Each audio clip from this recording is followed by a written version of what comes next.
हो चुके हैं। दोस्तों, अब तक देश में 41,10,000 मरीज हो चुके हैं। राहत की बात यह है कि इनमें 31 लाख से ज्यादा मरीज ठीक भी हो गए हैं और वहीं मरने वालों का आंकड़ा 70,000 के करीब पहुंच गया है। इसी के साथ दोस्तों, आज की बड़ी खबरों में आप देखने वाले हैं, पति का फोन चुपके से चेक करने पर पत्नी को होगी जेल, नया कानून हुआ लागू। जानिए ये बड़ी खबर दोस्तों। और आगे देखेंगे, छींकने और थूकने से ही नहीं बल्कि इस चीज से भी फैल रहा कोरोना। अभी जान लीजिए ये बड़ी खबर। इसी के साथ रेलवे जल्द होने वाली है शुरू, लेकिन सफर से पहले करानी होगी कोरोना की जांच। और साथ ही जानिए, सरकार ने लिया नया फैसला, जिसके पास भी है पुरानी गाड़ी तो जाएगी सीधा कबाड़ के अंदर, नहीं होगा कोई रहम। जानिए ये खबर दोस्तों। और तारक मेहता के नट्टू काका की हालत हुई गंभीर, इमरजेंसी हॉस्पिटल में कराया गया दाखिला। जानिए ये खबर दोस्तों। और आपके लिए बहुत बड़ी बात निकल कर आई है, बहुत बड़ी खबर निकल कर आई है। निकली है 10वीं और 12वीं पास वालों के लिए सरकारी नौकरियां। जल्दी से देखें ये खबर दोस्तों। इसके अलावा दोस्तों, आपके लिए मौसम का हाल, सोना चांदी के नए भाव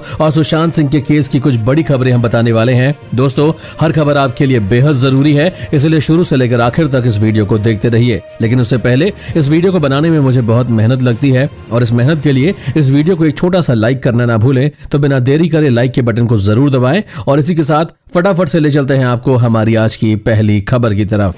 दोस्तों, छींकने और थूकने से ही नहीं बल्कि इस चीज से भी फैल रहा कोरोना। अभी जान लीजिए, ताजा सबूत मिलने के बाद इस बात की पुष्टि हो गई है कि कोरोना बीमारी हवा से भी फैल सकती है। नए शोध को जामा इंटरनल मेडिसिन में प्रकाशित किया गया है। इस शोध के लिए बस में 68 यात्री धार्मिक कार्यक्रम में शामिल होने जा रहे थे, उसकी जाँच की गई। इस दौरान बस को 1 घंटा 45 मिनट कार्यक्रम स्थल तक पहुँचने में लगा। यात्रा समाप्त होने के बाद 24 लोग कोरोना की जांच में पॉजिटिव पाए गए, जबकि 18 यात्रियों ने बीमारी का मध्यम लक्षण महसूस किया। 6 अन्य यात्रियों को हल्का लक्षण था या फिर लक्षण थे ही नहीं। मूल मरीज के पास बैठे यात्रियों की तुलना में बस के विपरीत किनारे पर बैठे यात्री ज्यादा संक्रमित पाए गए। वैज्ञानिकों का कहना है कि यात्रा के दौरान बीमार मरीज में कोरोना के खांसी या जुकाम जैसे लक्षण नहीं दिखाई दे रहे थे।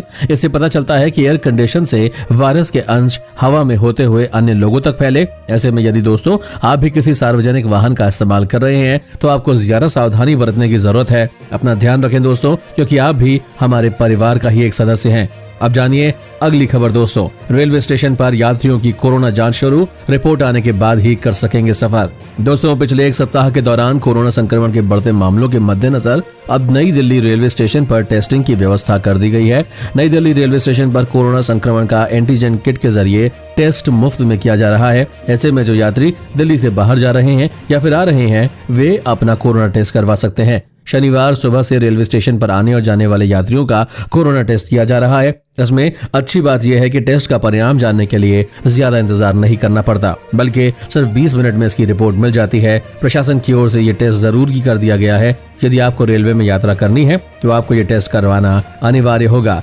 देश के विभिन्न रेलवे स्टेशन पर इस तरह का कोरोना टेस्ट अब किया जा रहा है।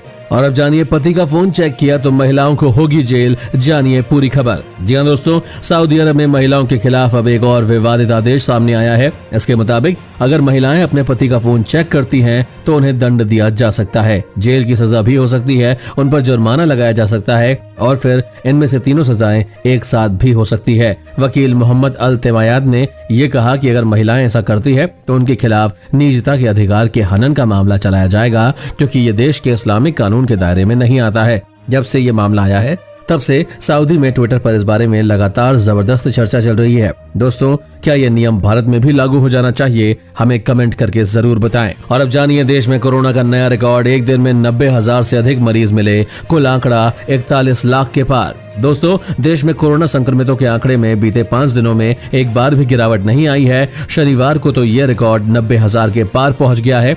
कुल 90,600 मरीजों की रिपोर्ट पॉजिटिव आई है। अब तक 41,10,000 केसेस मिल चुके हैं। राहत की बात यह है कि एक दिन में 73,000 मरीज ठीक भी हुए हैं और इस तरह कुल ठीक होने वालों की संख्या 31,77,000 हो गई है। 1,044 लोगों की मौत हो गई है। अब तक इस बीमारी से 70,689 लोग अपनी जान गंवा चुके हैं। 8.6 लाख मरीजों का इलाज चल रहा है। वहीं विश्व स्वास्थ्य संगठन ने यह कहा है कि अक्टूबर महीने से कोरोना का कहर देश में और ज्यादा बढ़ सकता है। ऐसे में यदि आपको बाहर जाना भी हो तो बिना किसी जरूरी काम के बाहर ना निकलें और पूरी सावधानी बरतने की कोशिश करें। और अब जानिए, सरकार ने लिया नया फैसला, ज्यादा पुरानी है गाड़ी तो जाएगी कबाड़ के अंदर। दोस्तों, मोदी सरकार ने देश में जल्द ही वाहनों की कबाड़ नीति को लागू कर सकती है। इस बारे में केंद्रीय मंत्री प्रकाश जावड़ेकर ने जानकारी देते हुए बताया कि वाहनों की कबाड़ नीति का प्रस्ताव तैयार हो चुका है। इसे लागू करने को लेकर सभी संबंधित पक्षों से राय ली गई है। उन्होंने कहा है कि ये नीति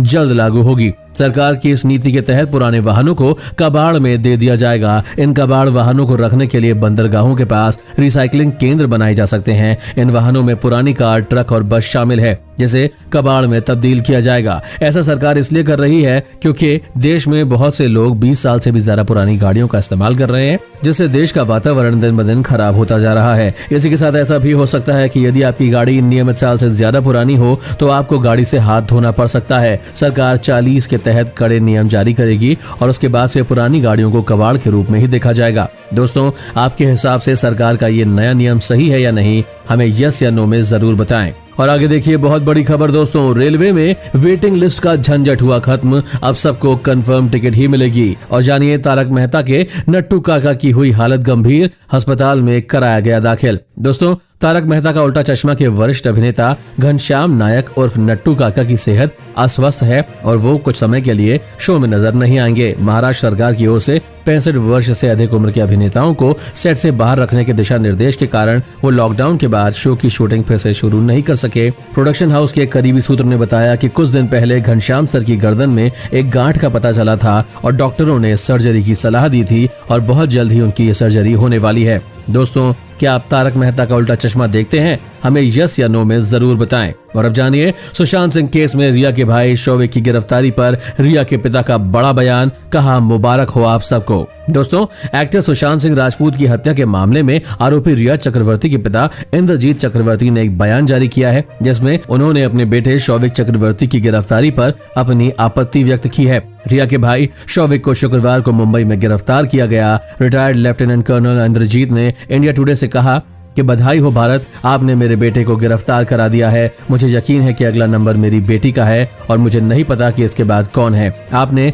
एक मध्यम वर्गीय परिवार को प्रभावी रूप से तबाह कर दिया है। दोस्तों, देख रहे हैं आप, जब इसकी बेटी ने किसी का घर तबाह किया तब कहाँ था ये आदमी, और खुद के परिवार पर आई तो इसको आपत्ति हो रही है। और अब जानिए, 5 बच्चों की लापरवाही में कॉलेज के 400 स्टूडेंट हो गए कोरोना पॉजिटिव। जी हाँ दोस्तों, अमेरिका की स्टेट यूनिवर्सिटी में ये वैसा वाकया हुआ है कि देखते ही देखते 400 लोग वहां कोरोना से संक्रमित हो गए और अंत में यूनिवर्सिटी को फिर से बंद करने का निर्णय लेना पड़ा। दोस्तों, सरकार इस कॉलेज में अधिकारियों को भेज रही है। इस बात का विशेष ध्यान रखा जा रहा है कि यहाँ के बच्चे बाहर निकलकर वायरस शहरों में ना फैला सके। आपको बता दें, वायरस कंट्रोल टीम को कैंपस में भेजा जा रहा है। कैंपस में संक्रमितों की संख्या में भी लगातार इजाफा हो रहा है। अधिकारियों ने कहा, क्लास शुरू करने से पहले कॉलेज ने सभी विद्यार्थियों की जांच नहीं की, बगैर जांच किए ही उन्हें कैंपस में आने की इजाजत दे दी। जबकि अमेरिका में ज्यादा कॉलेजेस ने विद्यार्थियों के टेस्ट के बाद ही उन्हें कैंपस में आने की इजाजत दी थी। और अब जानिए, निकली है 10वीं और 12वीं पास वालों के लिए सरकारी नौकरियां। दोस्तों, आपके लिए सशस्त्र सीमा बल में कांस्टेबल के अनेक पदों पर भर्तियां होने जा रही है। जो उम्मीदवार एसएसबी में इन पदों पर नौकरियां पाना चाहते हैं वे आवेदन कर सकते हैं। इन पदों पर आवेदन करने के लिए उम्मीदवारों की शैक्षिक योग्यता किसी मान्यता प्राप्त बोर्ड से 10वीं या 12वीं पास होना जरूरी है। ऑनलाइन आवेदन पत्र जमा करने की लास्ट डेट 27 सितंबर 2020 है। अगर आप ये नौकरी पाना चाहते हैं दोस्तों, तो ssb.nic.in पर जाकर आवेदन आप कर सकते हैं।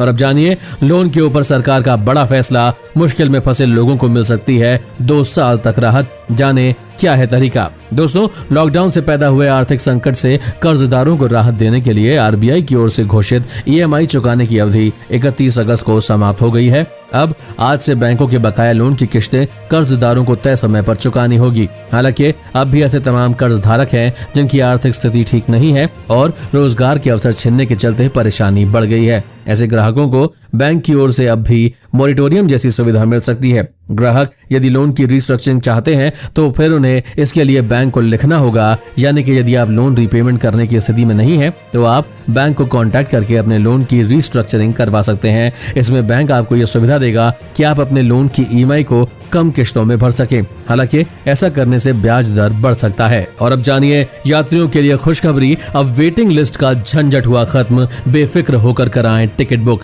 जी हां दोस्तों, भारतीय रेलवे ने यात्रियों के लिए एक ऐतिहासिक कदम उठाया है। अब आपको ट्रेन में टिकट बुकिंग कराने से पहले वेटिंग लिस्ट की चिंता करने की जरूरत नहीं होगी। भारतीय रेलवे ने आपको गारंटीड रिजर्वेशन देने का प्लान बना लिया है। अब आपको ट्रेन में सीट मिलना तय है। भारतीय रेलवे ने कहा है कि यात्रियों को कंफर्म सीट देने के लिए क्लोन ट्रेन चलाए जाएंगे। ये कुल मिलाकर किसी भी एक ट्रेन के साथ अतिरिक्त ट्रेन चलाने जैसा है। यानी अगर किसी ट्रेन में ज्यादा लोग टिकट करवाते हैं और उस ट्रेन में सीट खत्म हो जाती है तो उस व्यक्ति की सीट किसी और ट्रेन में बुक कर दी जाएगी, यानी एक एक्स्ट्रा ट्रेन भी चलाई जाएगी। अब जानिए दोस्तों, सोमवार से होगी दिल्ली मेट्रो की शुरुआत। जारी गाइडलाइन के तहत ही कर सकेंगे सफर। दोस्तों, परिवहन मंत्री कैलाश गहलोत ने दिल्ली में मेट्रो सेवाओं को फिर से खोलने के लिए मानक संचालन प्रक्रिया यानी कि एसओपी की समीक्षा करने के लिए शुक्रवार को दिल्ली सचिवालय में बैठक की। Delhi metro rail corporation